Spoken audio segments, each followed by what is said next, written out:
highest level is monopoly and cartel. It is a natural progression of the free market system to become as dominant and powerful as possible. There's no corporation in the world that would not want to have a complete monopoly. Now, a lot of people believe motivation is spurred by the promise of monetary reward and that without money, nothing would ever be done. Well, it is a remarkable truth that modern life is based in large part on the sum of achievements of very few people, many of whom had heavily altruistic ideas and who died poor. Those who license, buy and steal their ideas to make products and services for profit, however, are feeding off those other people's ideas for quite different reasons.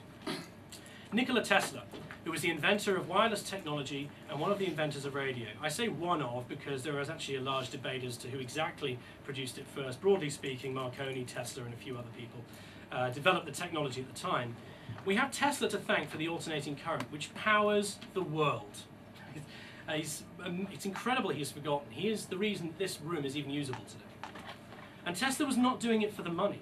In fact, later in his life, Tesla he built the Wardenclyffe Tower, which was going to become one large hub of electricity that would be transferred wirelessly around the globe. It was actually part of a system.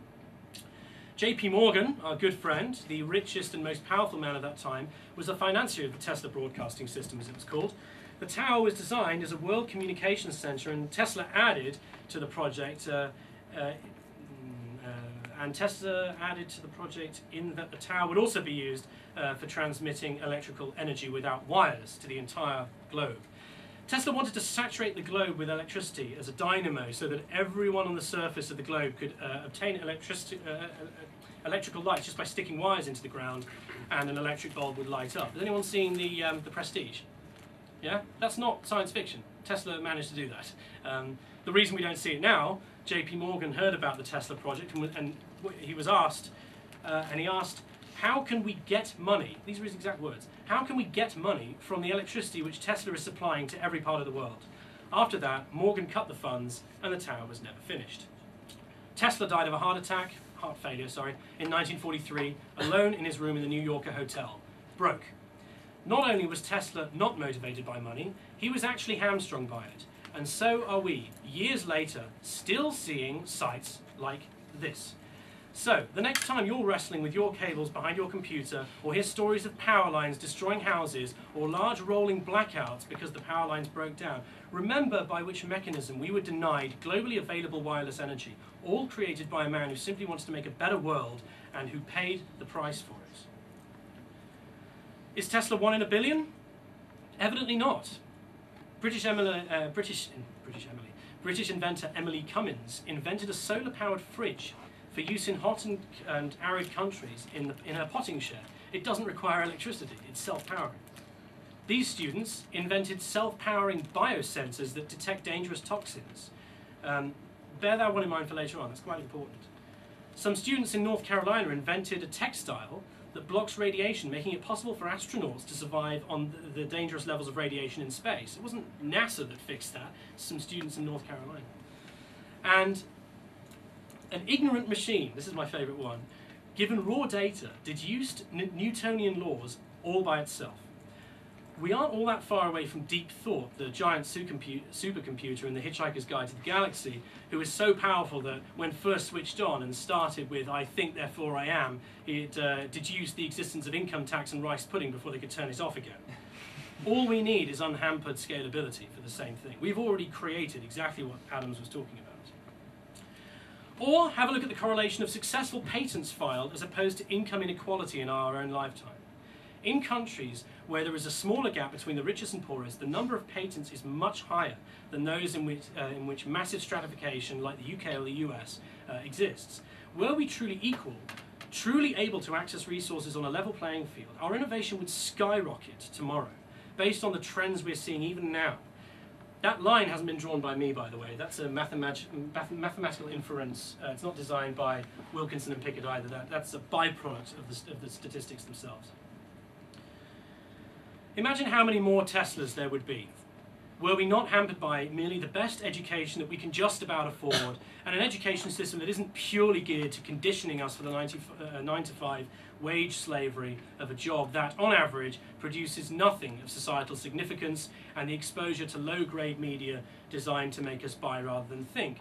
I have absolutely no reservations in this. The human race is brilliant. We are massively inventive, naturally curious, and have, in spite of the hamstringing effects of the profit system, designed and invented incredible systems of abundance. It's time to put these systems into effect, replacing the poisonous, irrelevant, and detrimental systems of profit, self-interest, and duplicative competition, ecological mismanagement, and the lack of general awareness for our needs and goals for survival on this planet. This is what the Venus Project proposes. We have, and have had for a long time, the necessary technological wherewithal to build systems of abundance, generation right now. Not in some misty future. We could do it today. Why is there a water shortage anywhere on this planet when it is covered mostly in water? We can produce desalination plants that work off the sun's energy. Don't think it can be done? Where do you think clouds come from?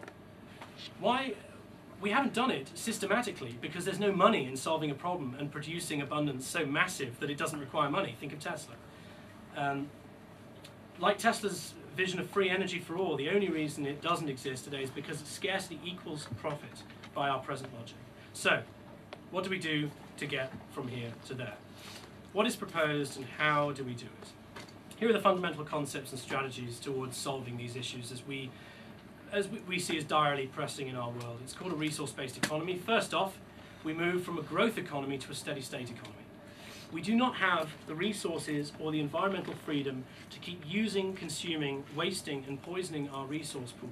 Not only do we have to move away from this paradigm, we must outright flee it. We call for an absolute end to the monetary system. The scarcity and waste we see around us is being generated, created by us, not some intrinsic process of nature or some human nature, the assertions of which are religious in nature and absurd when you think about our evident adaptability. The use of money is no longer relevant to us, as we have thoroughly discussed, and it's extremely detrimental. Second, we must move from a primitive competition-based invention system to a collaborative system. Not only are all goods produced in our current system inherently inferior due to the need to maintain a competitive cost basis in the marketplace, but the competition system also generates large amounts of corruption, and yes, the incentive to compete does produce improved goods and services to a certain degree, but that positive is completely overshadowed by the planned obsolescence, pointless duplication, and general environmental detachment created by the necessity to stay ahead of someone else. Imagine for a moment if the top engineers of the major car companies, rather than competing, and got together and decided to collaborate on making the best car possible to a given point in time. Imagine if we established an incentive system that pulls people together to create the best, rather than compete and produce inherently inferior, sorry, I'm miles behind now, there we go, inferiority. Think about that, an open source world with all lines coming together to produce and improve goods so everyone can benefit. The progress would be unbelievable, not to mention it would save tremendous amounts of resources, for there's no longer a need for duplication inherent in the corporate competing mechanism. Third, we move from our piecemeal, dispersed industrial methods to a centrally planned system of streamlined functionality. Is it me, or is it absolutely insane that we import strawberries from Brazil, or bananas from Ecuador, or water from Fiji, when all of these things can be produced locally? As Jacques Fresco will describe, I'm reading the wrong bit, as he does describe in regard to his city systems, everything is as self-contained as possible in a resource-based economy. Also, as another example, consider the general route of production from mining materials, creating preliminary components, to assembly the components, to distribution. You'll find that all these factories are all over the place, in different states, in different countries, in different parts of the world, and where all these components they get transported around, we can do that all from one place. Where am I now? The Earth is a system, and it must be treated as such. There are resources all over planet Earth, and we must therefore create a system that can monitor these global resources in a holistic way. I think I've jumped a little bit. The first step would be a full survey of the Earth's natural resources. If you don't know what you have, you can't make an intelligent decision about management. We must first understand the full range and capacity of the earthly components in order to derive inference as to our capabilities.